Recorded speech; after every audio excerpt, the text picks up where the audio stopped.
Welcome to another episode of Quarantine Chronicles, episode 2. We're back. It is good to be here. I mean, it would be better to be together. But hey, I don't get to make the rules at a time like this. Neither do you. So here we are. We're making videos again. Thank you, everybody, for all the love that you gave on the Monday video. Hopefully this is something that we can continue to do even after the coronavirus has come and passed, which it will. This is not permanent. It is so easy right now to feel like this coronavirus thing, it's never gonna end. It will. So you know what? We just roll. So I want to share with you guys this wild news story that someone sent me after Monday's video came out. I wish I would have included it because Kevin wouldn't have guessed it. Check this out. Hundreds of monkeys swarm across streets in Thailand as rival gangs fight over food after tourists who normally feed them stay away because of coronavirus. That's insane, because here's what's happening right now. Monkeys in Thailand who have been relying on tourists to give them food. I would have done that. I would have been a stupid tourist who gave a monkey my cheeseburger. The monkeys who rely on that food, well, what are they doing now? They gotta fight each other. Monkey gang wars is not something I would have expected to come out of this coronavirus thing, but here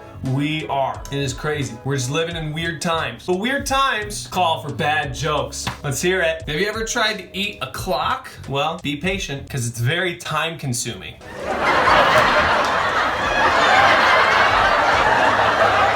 Because it's time consuming. You're consuming a clock, and a clock keeps time, so it's time consuming. I feel like that could have gone over your head. I wanted to explain it to you. Times are still weird. I just want to keep you updated that church is still closed this Sunday. As more information comes to me, I'll be sure to relay that to you as best as I can. These videos are going to come out on Mondays and Thursdays. I don't know exactly what time, because hey, you can't plan for all this. It should be around dinner time though. That being said, I still do want to jump into the word with you guys. I want to take this opportunity to look at a book that we don't often enough look at. We're gonna look at my favorite book in the Bible. It's a goodie, Habakkuk chapter 3. Now here's the cool thing about Habakkuk. He's lumped in to what are called the minor prophets. But the weird thing is that Habakkuk is not really a prophet. He's not prophesying anything to anybody. Isaiah, Jeremiah, Ezekiel, Zephaniah, they're all prophesying to groups of people. Habakkuk is not. What Habakkuk gets to do is he just gets to have a tough conversation with the Lord while he's hanging out in this watchtower. We get to see a night in Habakkuk's life where the Lord actually talks to him. So we're gonna do this backwards. We're gonna watch how the conversation ends. In Habakkuk chapter 3, verse 17, it goes like this. Though the fig tree may not blossom, nor fruit be on the vines, and though the labor of the olive may fail, and the fields yield no food, and though the flock may be cut off from the fold, and there be no herd in the stalls, yet I will rejoice in the Lord, and I will joy in the God of my salvation. The Lord God is my strength. He will make my feet like the deer's feet, and he will make me walk on my high hills. So what's this conversation with Habakkuk about? God and Habakkuk are going back and forth, and Habakkuk asks this tough question that we've all asked before. Why do good things happen to bad people, and why do bad things happen to good people? Why do the wicked prosper while your people suffer? Is the question that Habakkuk asks to God, which is fair. That's a fair question that we have all asked before. And to me, the first time I read this, I said, all right, God's answer to this question is because here's how it goes. Chapter 2, verse 2. The Lord answered me and said, write the vision and make it plain on tablets, that he may run who reads it. For the vision is yet for an appointed time, but at the end it will speak, and it will not lie. And though it tarries, wait for it, because it will surely come. It will not tarry. Verse 4, behold the proud. His soul is not upright in him, but the just man shall live by his faith. The first time I read that, I felt like, listen, that's not a great answer to this question. I was expecting the Lord to be like, hey, bad things happen to good people because of this. But instead he says, the righteous man will live by his faith. Why is that important? Because the righteous man will not live by prosperity. The righteous man will not live by his own accord. The righteous man will not live by the strap of his boots. The righteous man will live by his faith. And so when the wicked are prospering, well, great, cool, great for them, because they will not reap the rewards of faith. That's why in Habakkuk chapter 3, he writes, listen, if all else fails, the Lord God is my strength. I will rejoice in the Lord. I will joy in the God of my salvation. I don't need prosperity. I don't need hard work. I don't need health. I don't need X. I don't need Y. I don't need Z. I need my faith. I need my Lord. and that'll be enough. We see the same thing going on in Lamentations chapter 3, right? Lamentations is a book written by Jeremiah after the temple of the Lord had been destroyed. Jerusalem is getting run down. Jeremiah is watching the whole thing. And as the temple is being destroyed, he sees the glory of the Lord also departing from the temple. He says in verse 17 in Lamentations 3, "You have moved my soul far from peace, and I have forgotten prosperity. And I said, my strength and my hope have perished from the Lord." This is Jeremiah, absolutely broken. So that's verses 17 and 18. Jump down to verse 21. "This I recall to my mind, and therefore I have hope. Through the Lord's mercies we are not consumed, because his compassions fail not. They are new every morning. Great is your faithfulness.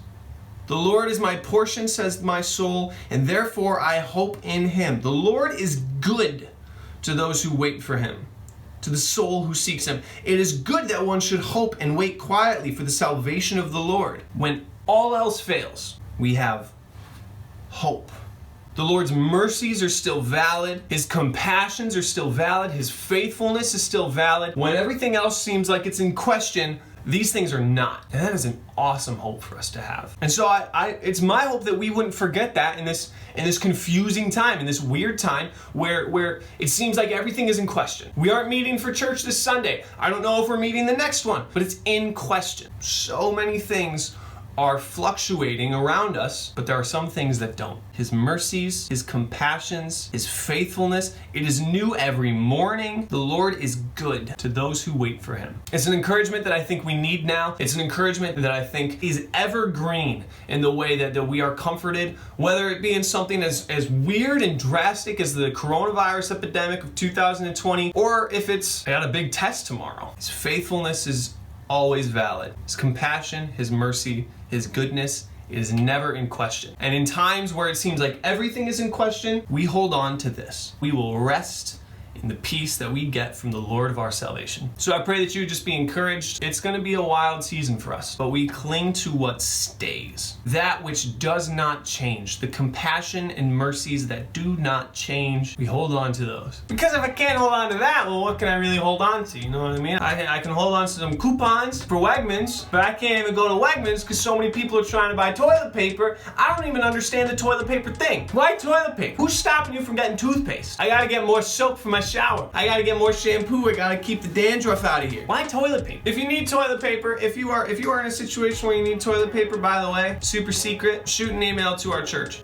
Today we have a game that has been in many places at many times called Would You Rather. But this version of Would You Rather is intense. In my mind, there's no good options. We're gonna call up a couple teens, see what they have to say about the situation. Adu Carlos, it is good to have you here. What's happening? Aiden, the hoodie looks fresh. Let's see the hoodie.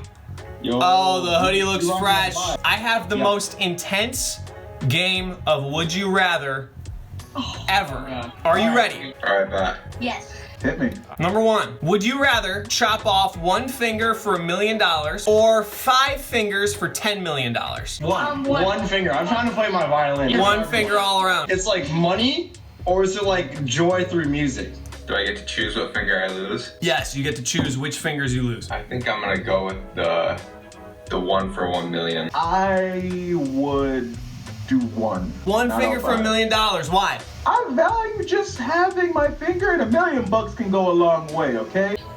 5 fingers for 10 million. 5 fingers for 10 million. Wow. Would you go all one hand or would you like mix and match? Probably mix and match. Which fingers would you chop off? My pinkies, my thumbs, and one of my middle fingers. Your thumbs? Yeah. Would you rather? You'd be like this, Noah. What are you doing here? I like it, Noah. I would lose my right pinky. Number 2, for 1 year, you either hiccup every 5 minutes like clockwork, even while you're sleeping. Every 5 minutes it's or for a year, every time you get food from a restaurant, fast food or otherwise, there's a long strand of hair in the food. You can pick it out, you can do whatever. I do the hair. Yeah, the hair. You would do the hair? Really? It's that easy for you? What's your immune system, man? Yeah. Wow. We don't have asthma. We have immune system. We have good immune system. Wow! Holy! I'm sorry. That was crazy, Aiden. That was crazy. I'd probably do the hair and the food one. Why? Just 'cause, like, you can take it out, the coronavirus, but like stuff. I feel like hiccuping every 10 minutes would be kind of annoying after a while. Every 5 minutes. 5 minutes? Yeah, I'd definitely go with the hair. Do the hair. You would do the hair? You wouldn't want the hiccups? No. Just for 1 year? I won't be able to talk. Okay. Hey, you can still talk. You'd just be the guy who hiccups during his conversations, you know? Yeah. No.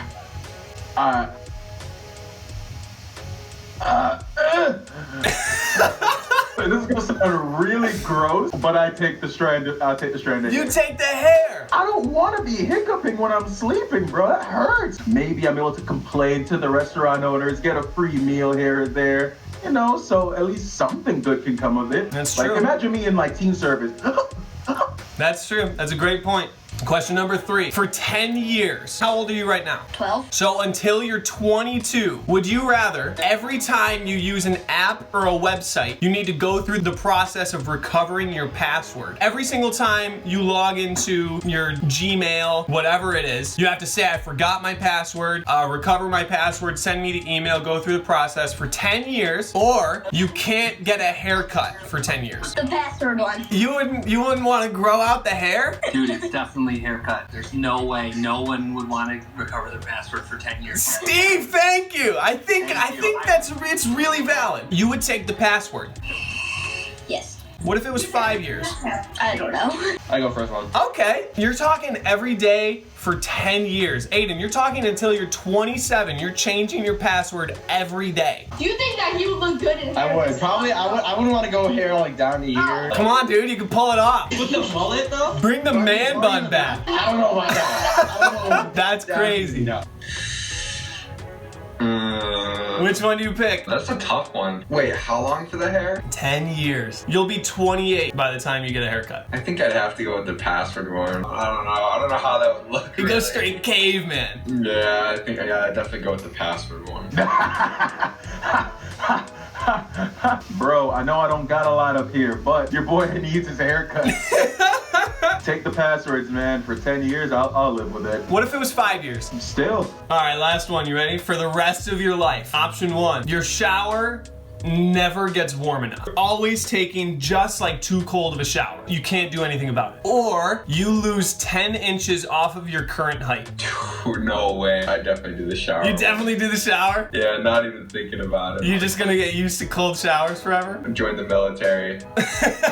If I said you lose 3 inches, would you choose that besides the shower? No. You'd still take the showers for 3 inches. Yeah. Wow! I'm trying to grow more, you know? I can respect that. Wait. Oh man. Hold on. So I'm just 10 inches shorter? You're just 10 inches shorter, straight up. Shower. Shower. Shower. Shower. Shower. Shower. Even Come on! Because then we'd get used to it. I can bully my short friends. If I get any shorter, they're gonna bully Dude, me. this is why you don't bully short people. They're fun size, bro. Shout out to Cassidy. This is So, yeah, crazy. What if I said 5 inches? I would take 5 inches. 5 inches is 5 inches off, I'm 5'8", so Oh, okay. 5'3". That's like the average girl's height. I can take that. Tommy, I'm 6'1" or 6'2", bro. Like, What would that put you at? 5'6"? it would put me. I'd be shorter than my mom. Yikes. That's a big drop. Or you just never get a warm shower ever again. I'm okay with that. You're okay I'm with that? At least I can still take a shower and still be 6'2". the shower. The shower? You think it's the shower? You don't want to be the lovable short guy? No. You just take cold showers for the rest of your life. Yes. All right, last question for you all. What's the main thing you guys miss that the corona's taken away from you? Flower City. Flower City easily. work camp. Probably like a musical at school or something, because they're not doing it right now. So then we might postpone it later. It's crazy, bro. It do be like that sometimes though. Definitely just socializing in general. Sports, probably. The NBA. That's like one of the top things right now. And March Madness, too. I've never been like super into the March Madness thing, but it's a staple. It's gone. That's all right, though. Love next year. Fingers crossed. We don't get Corona Part 2.